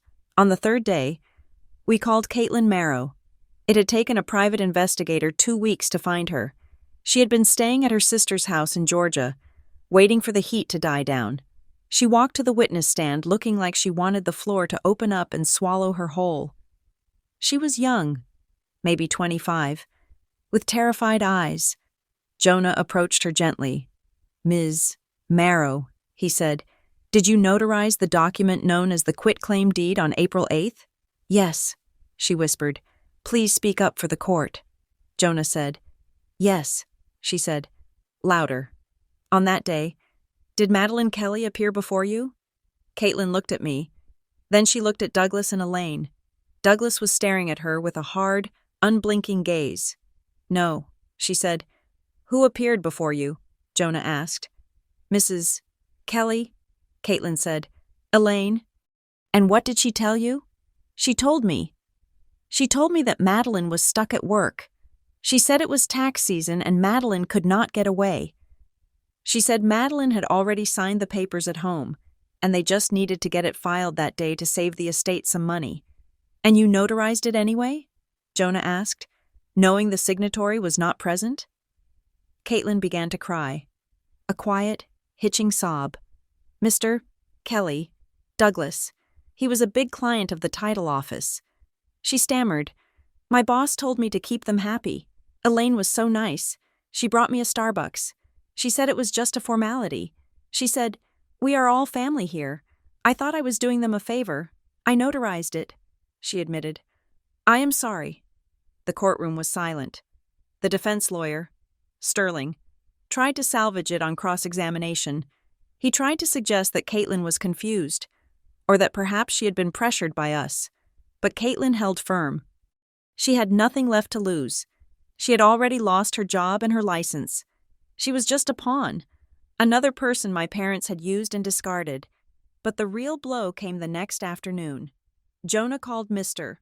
Alvarez, the compliance officer from Harborview Bank. He was a stern man with thick glasses and a binder of records. Mr. Alvarez, Jonah said, does your bank maintain surveillance footage of transaction counters? We do. Mr. Alvarez said, we keep digital backups for 7 years for fraud investigations. Did you review the footage from the Coral Bay branch for the date of April 15th? I did. And what did you see? Jonah nodded to the bailiff. Who dimmed the lights? The video screen played a grainy but clear clip. It showed the interior of the bank. At the counter stood Elaine and Douglas. Elaine was wearing a large sun hat and sunglasses, but it was unmistakably her. She was signing a document. The teller, a young woman, said something. Elaine reached into her purse and pulled out a card. She slid it across the counter. The teller looked at it, typed something into the computer, and nodded. Mr. Alvarez paused the video. We recovered the transaction log linked to this timestamp. Mr. Alvarez said, the teller system requires a form of identification for any notary act performed at the bank branch. This transaction was for an affidavit of title. What ID was recorded in the system? Jonah asked. A Florida driver's license. Mr. Alvarez said, number K5429. He read the string of numbers. And whose name is on that license? Madeline Kelly. Jonah walked back to his table and picked up a piece of paper. Mr. Alvarez, did you run a background check on that license number? I did. What is the status of that license? Mr. Alvarez adjusted his glasses. According to the Florida Department of Motor Vehicles, that specific license number was reported lost or stolen 6 years ago. A replacement was issued to Ms. Kelly the following week with a new sequence number. I felt the blood drain from my face. 6 years ago, I remembered it. I was 26. I had been visiting my parents for Thanksgiving. We had gone out to dinner at the club. The next morning, I couldn't find my wallet. I searched the guest room, the car, the kitchen. My mother had helped me look. You must have left it at the bar. Madeline, she had said, shaking her head, you are always so careless with your things. I had canceled my credit cards. I had gone to the DM5 and stood in line for 3 hours to get a new license. I had felt so stupid, so irresponsible. But I hadn't lost it. They had taken it. Jonah turned to look at me, a brief flash of sympathy in his eyes, before turning back to the witness. So, Jonah said, his voice hard, to be clear. On April 15th of this year, Elaine Kelly presented a driver's license belonging to her daughter, a license that had been missing for 6 years. To impersonate her daughter at a bank? That is correct. Mr. Alvarez said. The courtroom erupted. Judge Vance had to bang her gavel 3 times to restore order. I looked at my mother. She was not looking at the jury. She was looking at her hands, her face pale. For the first time, the mask was cracking. It was one thing to claim a misunderstanding about a signature. It was another to be caught using a stolen ID she had hoarded for half a decade like a sleeper agent waiting for a mission. They had kept it. They had kept my ID in a drawer somewhere, knowing that one day they might need to be me. I felt sick. I wanted to leave. I wanted to go back to the condo, even if it was empty and wash the feeling of my family off my skin. But Jonah was not done. Your Honor, he said, we have one final piece of evidence. He held up a sealed plastic bag. During the investigation into the Harborview Bank records, we discovered that the late Patrick Kelly maintained a safety deposit box at the same branch. The box was leased in his name only. The existence of this box was not disclosed by the executors during probate. We obtained a court order to open it. Sterling jumped up. Objection. Relevancy. Overruled, Judge Vance said. Proceed. Mr. Price. Jonah opened the bag. He pulled out 2 documents. Inside the box, Jonah said, were 2 things. First, a certified copy of the original deed transferring the condo to Madeline Kelly. Patrick Kelly wanted to ensure a backup existed outside of the house. And second, Judge Vance asked, a letter. Jonah said, typed and signed by Patrick Kelly, dated 2 years ago. May I read it? Jonah asked. Proceed. Jonah adjusted his glasses. The room was so quiet I could hear the hum of the air conditioning. To the court, or whom it may concern. If you are reading this, it means I am gone, and it means my son Douglas and his wife are trying to take the Coral Bay property. I am writing this statement while of sound mind to make my intentions clear. For the past 3 years, Douglas and Elaine have pressured me to move my assets, specifically the beach condo, into their control. They have brought lawyers to my home. They have threatened to declare me incompetent. They have told me that Madeline is too weak to handle property, that she will squander it. They are wrong. Madeline is the only one of them with a spine. Though they have tried very hard to break it, I am leaving the condo to her not just because I love her, but because it is the only asset I have that I can protect from their greed. If Madeline is fighting you for this, know this. It is not because she is greedy. It is because others could not bear to let go. Signed, Patrick Kelly. Jonah lowered the paper. I was crying. Silent. Hot tears that tracked down my face. They have threatened to declare me incompetent. He had fought them alone. All those times I thought he was just being a grumpy old man. Refusing to come to dinner. He was holding the line. He was protecting me. Jonah entered the letter into evidence. The defense case was short. They had to pivot. The misunderstanding defense was dead in the water after the stolen ID revelation. Now, they were relying on character assassination. They called Elaine to the stand. She walked up slowly. She looked smaller than she had at the beginning of the week. The sheen of invincibility was gone. Sterling guided her through a soft examination. "Elaine," he asked, "why did you sign Madeline's name?" Elaine dabbed at her eyes. "We were just trying to help." She said, her voice wavering. "Patrick's medical bills were piling up. We knew the estate was cash poor. We needed to liquidate the condo to pay the debts. We knew Madeline would agree. She loved her grandfather, but she was so busy, and the market was moving so fast. We thought we were acting as her agents. Did you intend to steal the property?" "Heavens, no."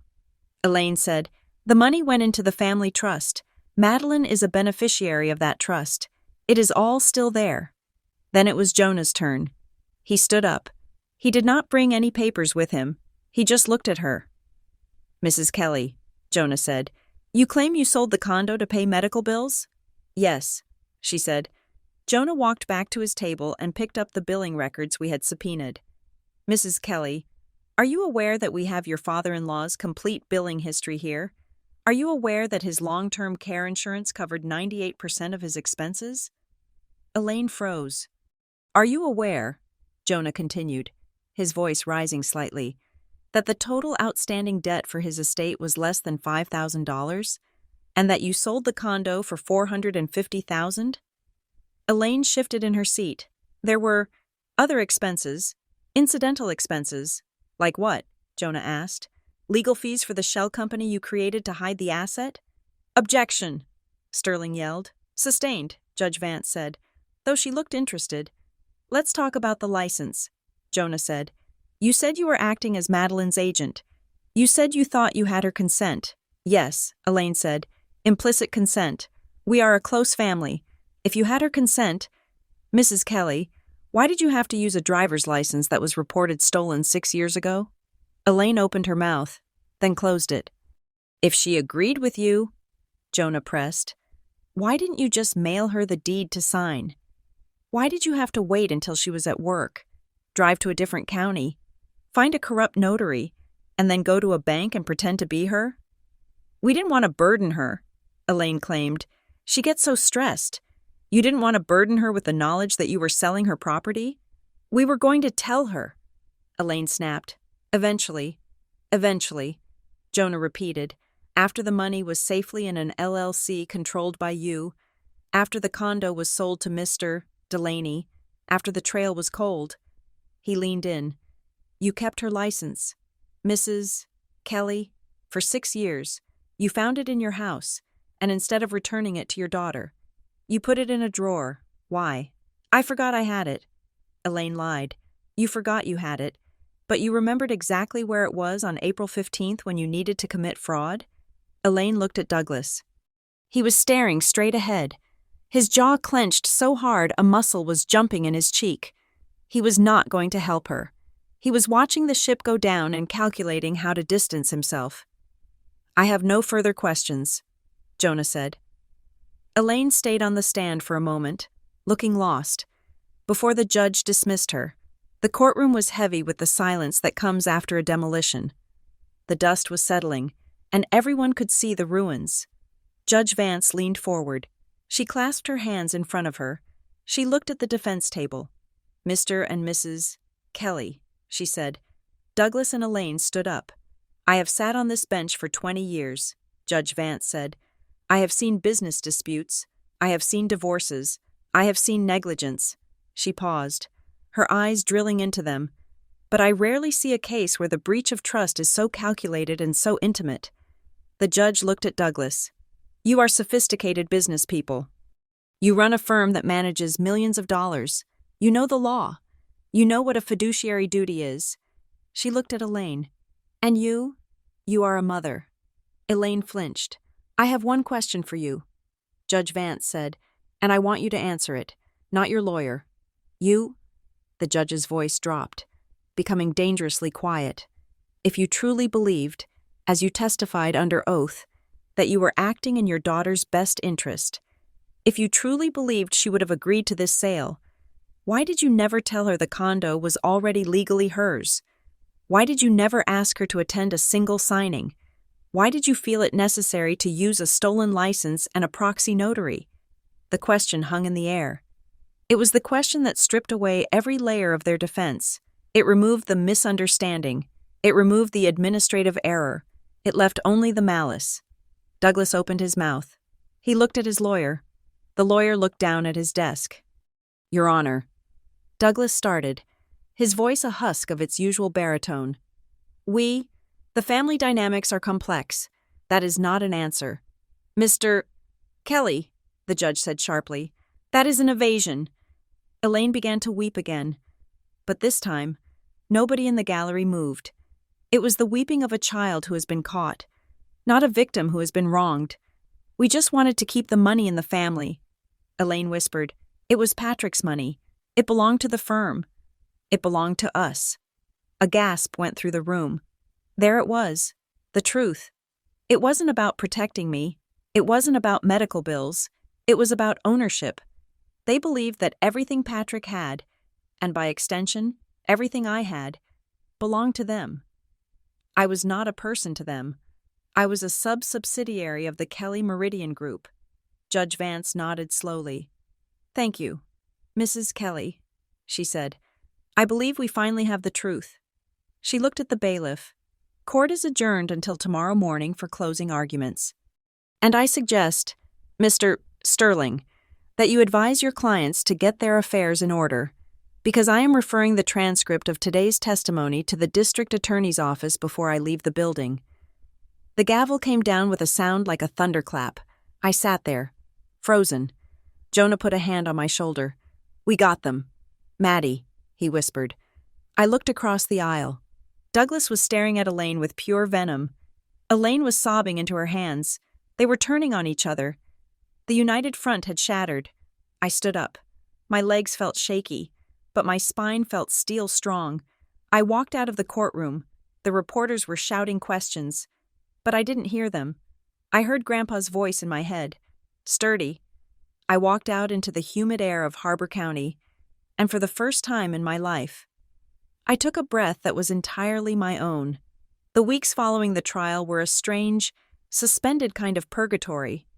The adrenaline that had sustained me through the courtroom battles evaporated, leaving behind a deep, bone-weary exhaustion. I went back to work in Greenhaven, staring at spreadsheets that seemed utterly inconsequential compared to the dismantling of my family history I had just presided over. The silence from my parents was absolute. They had retreated behind the gates of their Brookside Hills estate, presumably to lick their wounds and scream at their lawyers, but the silence from the rest of the family was deafening in a different way. My phone became a landmine. It started with Aunt Margaret. She called me on a Tuesday evening while I was heating up soup. Madeline, she said, her voice trembling with a mixture of rage and panic. Do you have any idea what you're doing? I heard from Douglas's lawyer that the judge might refer this to the criminal courts. That is up to the judge. Aunt Margaret, I said, stirring my soup. It is up to you, she shouted. You can withdraw the complaint. You can settle this. If your father goes to prison, it will destroy the firm. It will destroy our standing in the community. Think about your cousins. Think about the legacy. The legacy, I said quietly. You mean the legacy built on stealing from grandfathers and lying to daughters? You are a spiteful girl, she hissed. You are willing to burn down the whole house just because you felt slighted. I hung up, but then came the other calls. The ones I did not expect. My cousin David, who had always been the black sheep because he chose to be a carpenter instead of an investment banker, called me late one night. Maddie, he said, I just wanted to say, good for you. I blinked, surprised. Really? Yeah, he said. Uncle Doug screwed my dad over on a land deal 10 years ago. Dad never fought back. He was too afraid of the family blowback. Watching you stand up in that courtroom, It was awesome. You are the only one with any guts. It did not feel like guts. It felt like survival. Finally, 6 weeks after the closing arguments, Jonah called. The ruling is in. He said, "Come to the office." I drove to Coral Bay in a daze. When I walked into Jonah's office, he was smiling. It was a rare, genuine smile that crinkled the corners of his eyes. "Read it," he said, handing me a thick document bound in blue paper. I sat down and opened it. The language was dense, but the conclusion was crystalline. Judgment in favor of plaintiff. The court found that the quitclaim deed dated April 8th was a forgery. It found that the notarization was fraudulent. It found that Harborline Estates and Kelly Meridian Group had engaged in a conspiracy to defraud the estate of Patrick Kelly, because the deed was void ab initio, void from the start. The transfer to Harborline was nullified. The condo legally belonged to me. It had always belonged to me. But then came the complication. Because Marcus Delaney was a bona fide purchaser for value, he had bought the condo in good faith. Unaware of the fraud, the judge had ordered a complex remedy. The court orders that the defendant, Kelly Meridian Group, must offer the plaintiff full restitution for the value of the property plus punitive damages. However, given the current occupancy, Mr. Delaney is granted an election of remedies. He may choose to rescind the sale and receive a full refund plus damages from the defendants, returning possession to Ms. Kelly, or he may choose to retain title to the property, in which case the defendants must pay Ms. Kelly the full fair market value of the property, plus treble damages for the fraud. "So I might not get the condo back?" I asked, looking up at Jonah. "It depends on Marcus," Jonah said. "He has to decide if he wants to stay in a house with this much baggage. But either way, Madeline, you won. If he stays, your parents have to write you a check for nearly $1.5 million. If he leaves, you get the condo and a significant judgment for pain and suffering." I nodded. It was a victory, but it felt abstract. "Keep reading," Jonah said. "Page 42. I turned the page. Referral to district attorney. Given the overwhelming evidence of forgery, identity theft, and elder financial abuse presented during these proceedings, including the misuse of a stolen identification document and the exploitation of a fiduciary relationship, the court hereby refers this matter to the Harbor County District Attorney's Office for investigation into potential criminal charges against Douglas Kelly and Elaine Kelly. I stared at the words. Criminal charges. This was not just about money anymore. This was prison. This was handcuffs. This was my mother, who worried about floral arrangements, sitting in a holding cell. "They are going to be arrested?" I asked. "It is likely," Jonah said. The judge essentially handed the prosecutor a wrapped gift. "The evidence is irrefutable." I felt a sudden wave of nausea. I had wanted justice. I had wanted them to stop lying. But the reality of seeing my parents in chains was a heavy thing to carry. That afternoon, my phone rang. It was not a relative. It was Mr. Sterling, my parents' high-powered attorney. "Mrs. Kelly," he said, his voice dripping with forced cordiality. "I would like to request a meeting, ideally today. We have a proposal that we believe will be very attractive to you." I looked at Jonah. He nodded. We met at Sterling's office in the city. It was a glass tower with a view of the harbor. My parents were not there. It was just Sterling, looking tired, and 2 junior associates, Madeline, "Mr. Price," Sterling said, gesturing to the leather chairs. "Congratulations on the ruling. A vigorous fight. Cut to the chase. Sterling," Jonah said. Sterling cleared his throat. He slid a folder across the polished mahogany table. "My clients, your parents, are devastated by this rift," Sterling said. "They acknowledge that mistakes were made, errors in judgment. They want to heal the family." "Heal the family," I repeated. "Or heal their reputation?" "Both," Sterling said. "Here's the offer. Douglas and Elaine are prepared to pay the full judgment amount immediately, no appeals. Furthermore, they want to offer you a position on the board of the Kelly Meridian Group, with a guaranteed annual stipend of $200,000, and they will transfer ownership of the Brookside Hills estate to a trust in your name, effective immediately." I looked at the folder. It was millions of dollars. It was financial security for the rest of my life. It was everything they had ever withheld from me, suddenly being poured into my lap. And in exchange? Jonah asked. Sterling smoothed his tie. In exchange, Madeline will sign a non-disclosure agreement regarding the details of the family dispute. She will decline to cooperate with any further investigations, and she will issue a joint public statement with her parents, clarifying that this entire lawsuit was the result of a misunderstanding regarding estate paperwork, which has now been amicably resolved. I stared at him. You want me to lie? I said, we want you to contextualize, Sterling corrected. You get the money, you get the security, your parents avoid unnecessary legal entanglements. Everyone wins. The district attorney is unlikely to pursue a case if the primary victim refuses to cooperate and calls it a mistake. I looked out the window at the harbor. I thought about the condo. I thought about the stolen license. I thought about Owen Hollis seeing my mother pretending to be me. If I signed this, I would be rich. I would be part of the club. I would be a Kelly in good standing. But I would also be them. I would be selling my truth for a portfolio. I stood up. I need to think about it. I said. Sterling looked relieved. Of course. Take 24 hours. But Madeline? The DA is moving fast. We need an answer by tomorrow. We walked out of the building. The city air felt thick. I do not know what to do. Jonah, I said, it is a lot of money. And they are my parents. Jonah stopped on the sidewalk. He looked at me with that same calm, steady gaze. Before you decide, he said, there is one more thing you need to see. What? Patrick left something else, Jonah said. A trust. I frowned. A trust? I thought everything went to the estate. He made a separate one, Jonah said, years ago.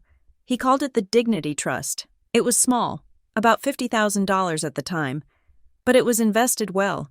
It is worth about $150,000 now. Why didn't I know about it?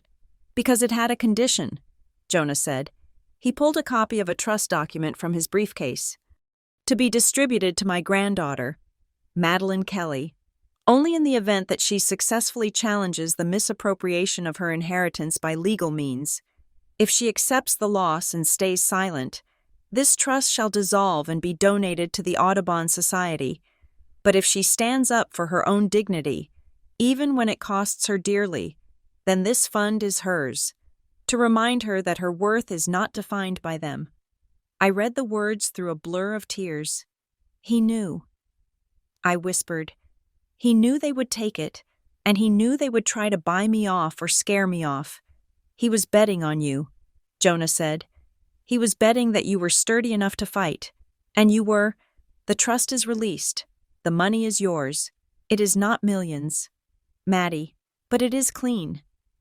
I held the paper to my chest. It was worth more than the estate. It was worth more than the board seat. It was proof that the one person who mattered had believed in me. I need to go to the condo. I said, Marcus is gone, Jonah said. He moved out yesterday. He elected to rescind the sale. He wants his money back from your parents. He left the keys with me. Give them to me. I said. I drove to Coral Bay alone.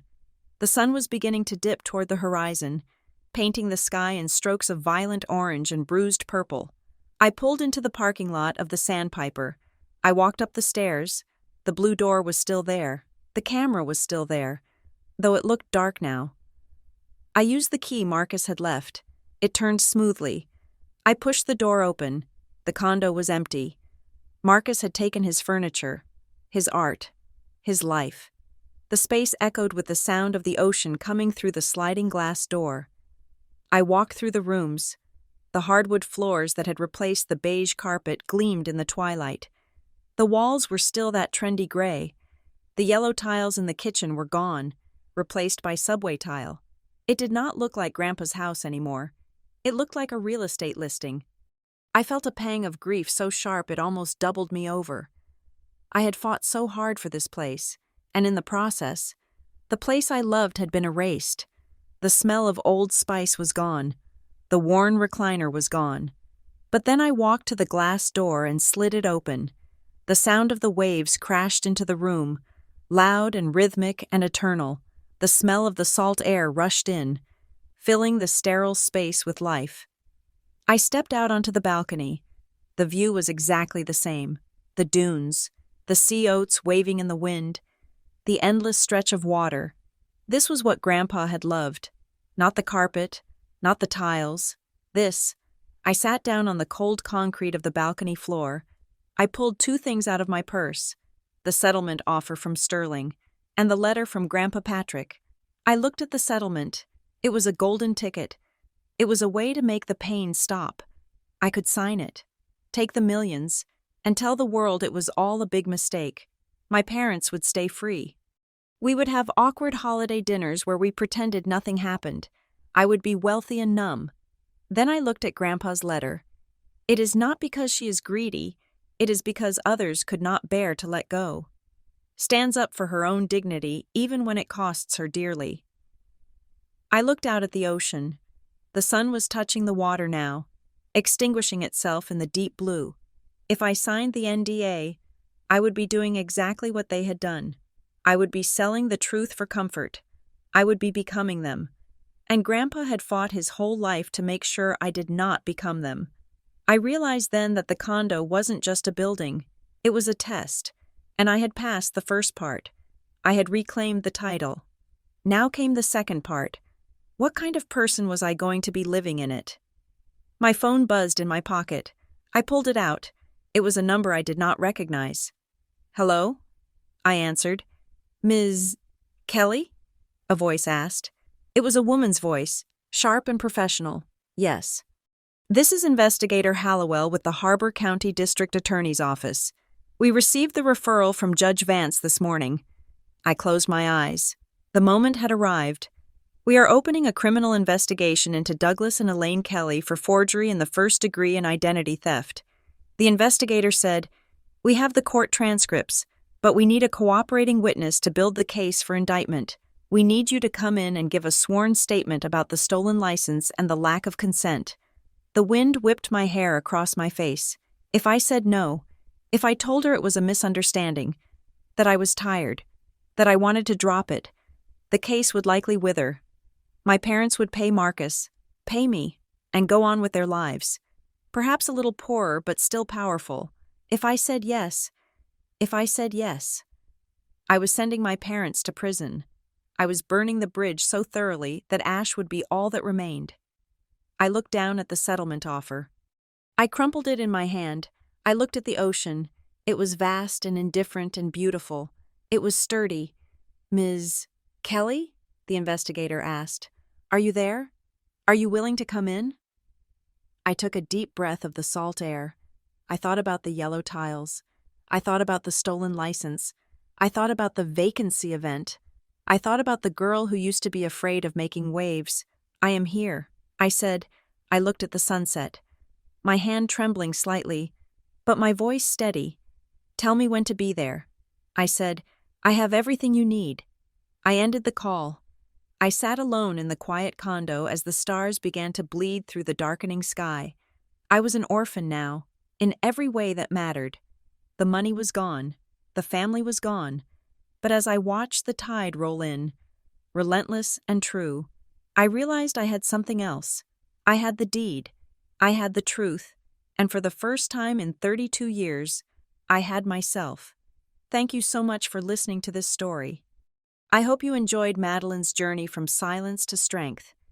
It is a reminder that sometimes the hardest battles we fight are the ones closest to home. I would love to hear from you. Please leave a comment below letting me know where in the world you are listening from. It is always amazing to see how far these stories travel.